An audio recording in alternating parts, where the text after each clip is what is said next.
Well, hello everyone. So it's been a while since I did any of those lens or camera reviews or unboxings. So today I have a very interesting product, and it's actually a product that I'm going to be unboxing and start using tomorrow because I have a real estate photo shoot, and I have sold my old lens for my Sony camera, which was a if I remember, 14 to 24 millimeter f4 lens that I have used exclusively for real estate use. I haven't done much of the real estate recently, but actually I had a referral, and one client just came over and says, hey, can you just do this shoot really quick for me? And I was like, okay, it's probably time for me to actually take another look at one of those more compact options for wide-angle lenses for Sony cameras. So, and I'm also a big sucker again for lightweightness. As you can see over here, I have my Samyang 18mm fantastic lens, pairs extremely well with the Sony a7 IV camera that just recently came out. No complaints, okay? But this camera only goes to 28mm. If I want to use this for real estate use, it's gonna be pretty limited application. And that's the reason I bought this 18mm. The Rokinon also came out with a 14mm F2.8, and that would be probably the extreme super wide angle that it can go. I personally don't really like 14mm because it gives too much distortion to a imagery. Even if I'm shooting interior, I try to kind of avoid the 14mm end because it just makes things too distorted. So I thought 18mm is a good compromise when it comes to interior shoots for real estate purpose, okay? Or if you guys shoot landscape, this should serve extremely well for landscape as well. Next section of the video, we will take some sample shots. I will show you guys some sample shots after using this for a little bit, and especially tomorrow I'm going to take it onto an actual photo shoot for an interior space. And I will definitely come back and update you guys in terms of the image quality, the autofocus capability, and all those kind of goodies. But very importantly, just to know, this is a full frame lens, okay? It's extremely compact, but it's full frame. And it's got autofocus capability, which is icing on the cake. You can get 18mm f2.8 from Rokinon that's non-autofocus, but this thing is only less than $100 more expensive. It's $330 right now on Amazon, which is where I bought it, and I think it's definitely worth the added price, okay, for autofocus, especially if you have a very autofocus capable camera like the a7 IV. So in the box, pretty plain, nothing fancy. You have your user manual and warranty card. You probably don't need those. It's just a lens, right? So let's just put it on the camera, and we can do some initial impression already with this lens out. It comes with a really nice pouch right here. Really nice touch with a red zipper line over here. You open that up. It actually looks pretty good. Right off the bat, not heavy at all. It's full plastic construction, I think. Let's see. Or it could be just a really thin piece of aluminum on the exterior, but everything else is plastic. Okay. Yeah, I can't really tell, but I believe this is plastic as well. The focusing ring. So this is what the lens looks like. Interestingly, there's a dust inside. Even without first use, there's a small dust. Okay, I just blow it away, so that's good. It also comes with a little petite lens hood. It's fully plastic again. You align this dot with that, and you can put the lens hood on here. 58mm filter size for a 18mm lens. I would say it's pretty good. So you can get some affordable lens filters if you want. And I doubt it's gonna block the view because, as you can see, the main element is actually quite small over here for the front part. In terms of the shape, you can see it's slightly recessed, but it's not as extreme as, say, the Sony 14 to 24mm, which was like, it's got an extreme recess, and I cannot use any filters for that lens. So this definitely gives an advantage that you can use different kinds of filters, which is definitely a plus. Now you have this focus by wire ring over here, But again, in terms of construction, everything is plastic, I believe. It looks like metal, but I don't think this is metal. I feel like this is plastic. This part is metal, okay? The mounting part is aluminum, so that's kind of nice. This is a rare lens element. Interestingly, another dust particle over there that I cannot blow off. That could probably be something else that I need to clean it off. Let me see if I have my lens cloth. I don't. I'm just going to use a piece of paper. So yep, wiped it off. But this is what it looks like. Again, there's no aperture control. There's no aperture control here. It's fully electronic, so you can't really use it for manual focus lens. And plus all the manual cameras that I have, I already have some pretty kick-ass lens on here, so I don't really need them. But this one, again, I bought it just for interior photo shoots. And I'm gonna mount it on my camera. Taking my camera off, I'm gonna actually just use the lens hood over here. This is the rear lens hood. Looks pretty plain. All right, let's mount it on here and see what happens. So pretty smooth, like feels just like any other Sony lens. There's no, you know, weird feeling when you're mounting this lens. And this is what it looks like mounted on a A7 IV. Extremely compact, guys.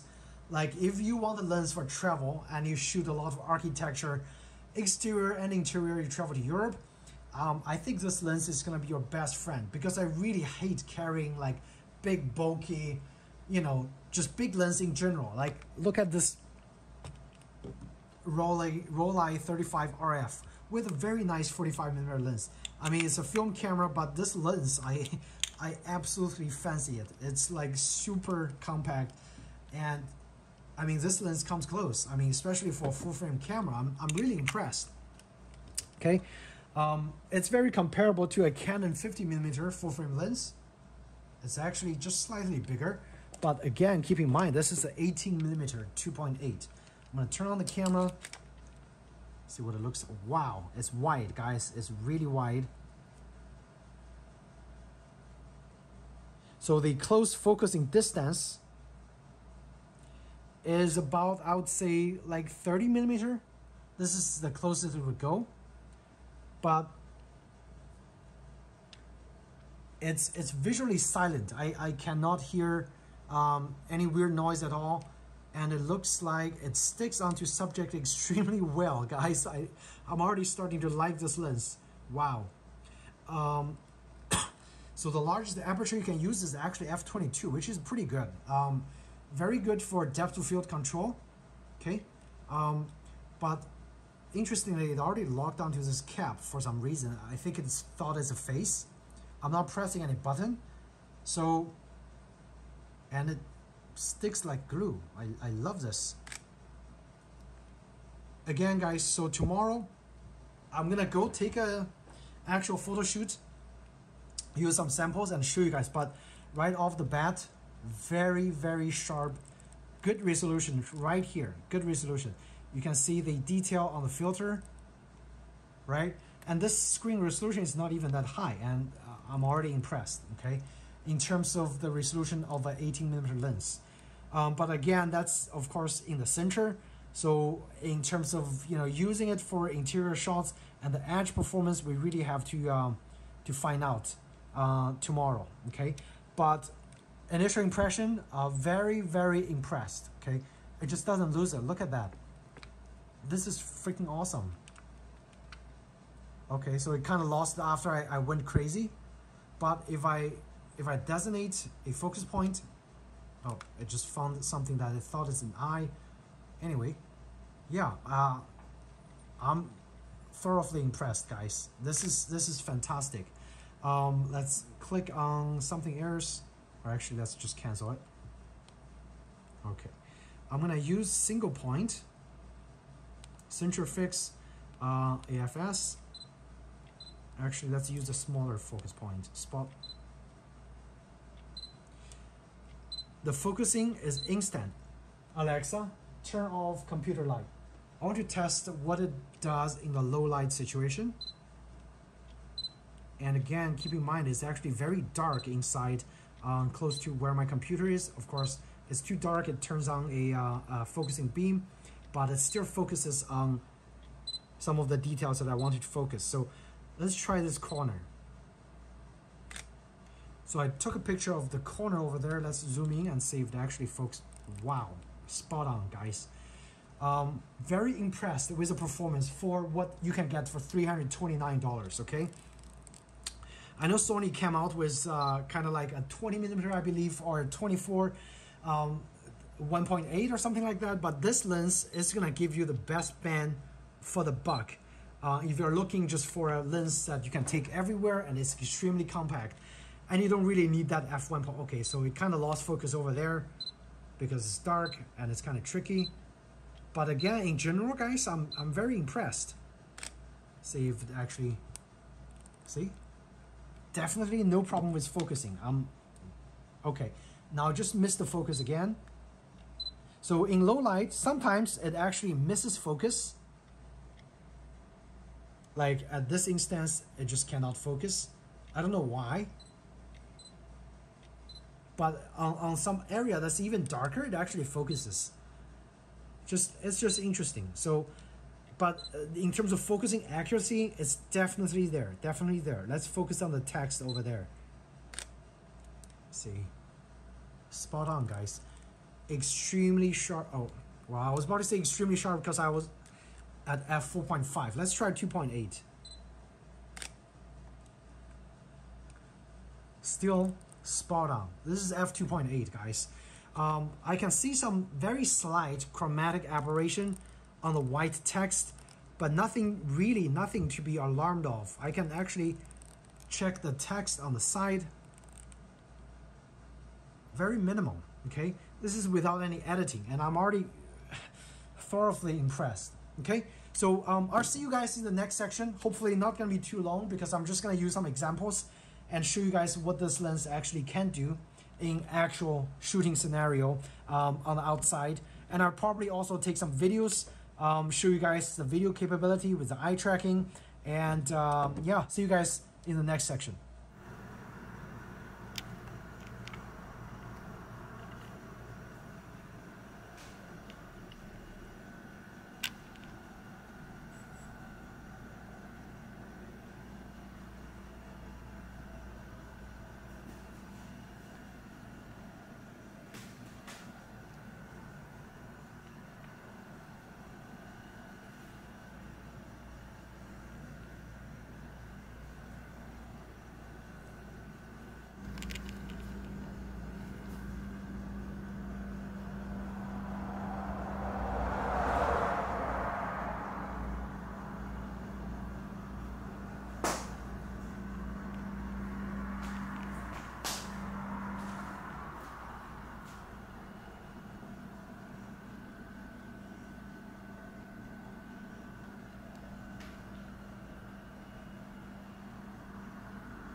Alright guys, so as promised, over here we're gonna take a look at the pictures that I've taken for a quick rental unit real estate interior photo shoot using the Rokinon 18mm F2.8 AF.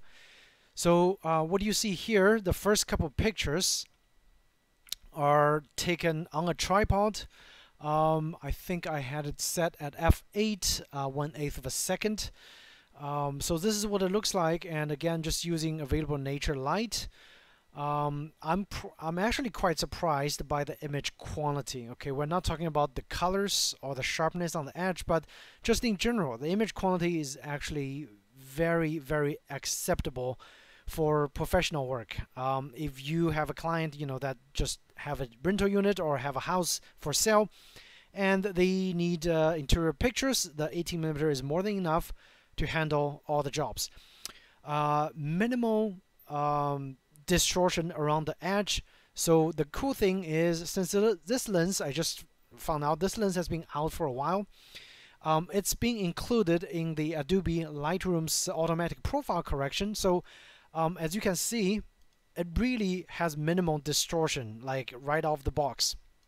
When I have this turned off, you can see there's more light fall off even at f8, and there is a persistent weird light, like different color cast on the edge of the images across all the pictures that I've taken. So that's just something to take into consideration.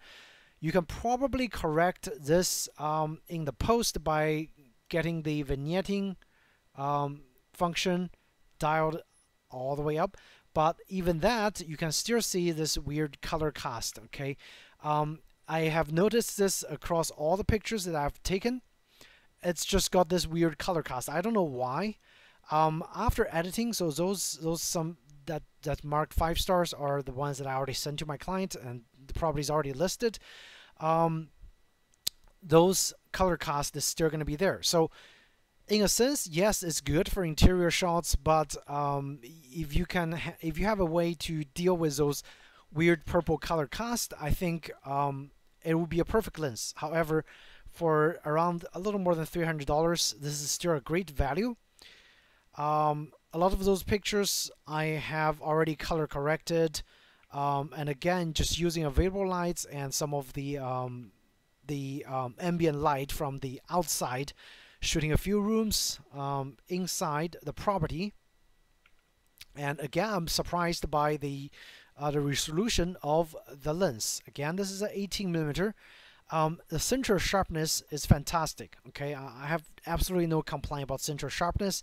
If you go into corners, yes, they get a little bit less focused and there are more distortion, like in terms of blurriness, but in terms of physical, like line distortion, it is minimal even without correction. So just keep that in mind. And again, you'll always notice this weird color cast on the edge that I tried my best to correct, but I wasn't able to. Okay, that's the only downside I want to say about this lens. In terms of video capability, you saw it in the previous footage. It tracks my cat's eye in available light very, very well. Only when the light level goes low, it wouldn't track. It would lose track of the animal eye. But if the light is available, like just regular light with a light source, it's more than capable of tracking the eye constantly. If you don't have a bright light source, you might run into trouble with IAF automatic tracking.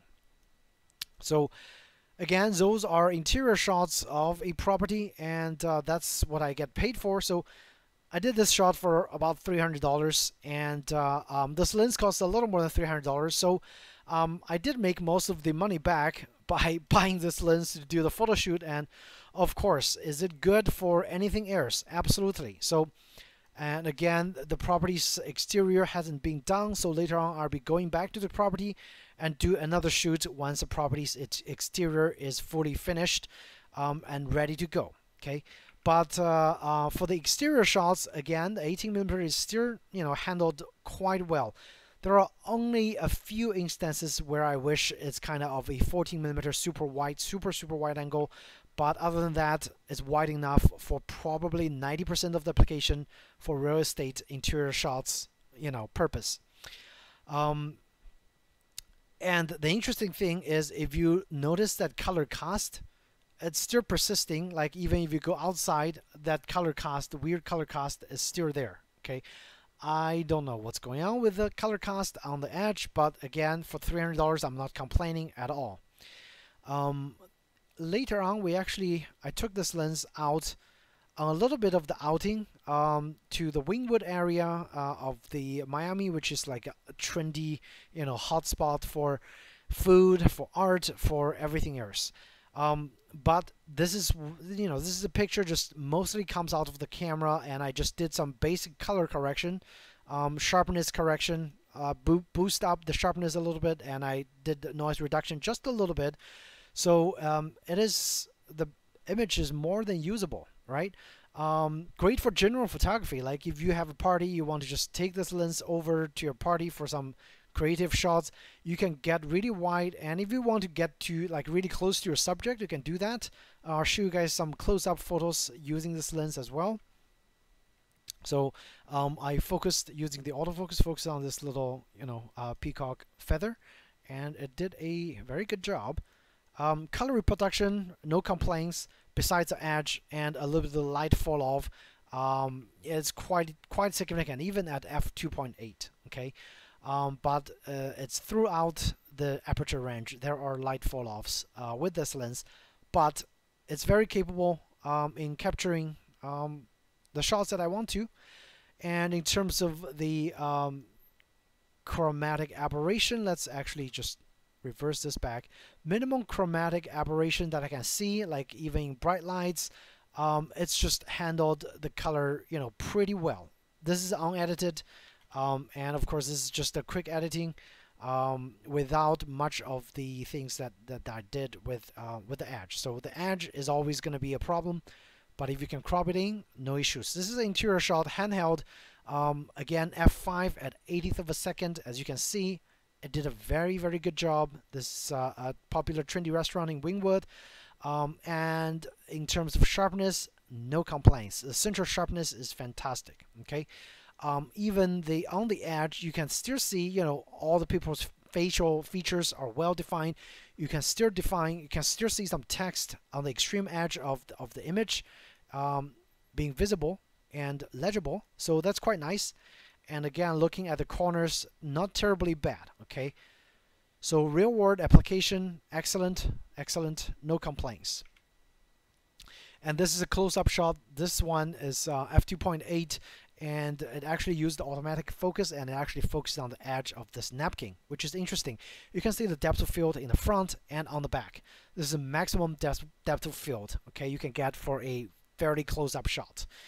Looks pretty good. I mean, if you look at the background, I think the bokeh is very well controlled. Nothing weird. Slightly busy at those areas, but again, nothing to complain about. And over here, still f2.8, I went a little bit further from the subject, which is right here on the water beads on the cup. And it did an excellent job as well, and as blurring the background. Really, really nice. With this 18mm lens. If you want to do some food photography, you could really, just take a picture and zoom in, and you can still get decent details for vlogs and any other purpose that you want to use this lens for. And again, just a few random shots walking around the street. Is this great for street photography? I would say most definitely yes. You can get close to the subject, that's even better, but for, medium to long distance subjects, I would say this is a fantastic lens to have for travel photography. All right, so that pretty much sums up this review, or like first impression. I used it for a project and it already paid, itself back, and I'm definitely keeping this lens instead of returning it. It's a good performer. Autofocus is fantastic. The angle view is also fantastic. The only thing I don't like is the weird edge color cast and slight blurriness from the edge. And again, nothing to complain about. This is just nuance more so than a critical issue. Okay, so if you guys have any questions, feel free to ask me in the comment section down below. Otherwise, I hope you found this unboxing video and first impression of the Rokinon 18mm F2.8 helpful. And if you did, please do hit the like button or subscribe to my channel. I will have more similar videos coming out for you guys. Thanks again, and see you guys in the next video. Take care.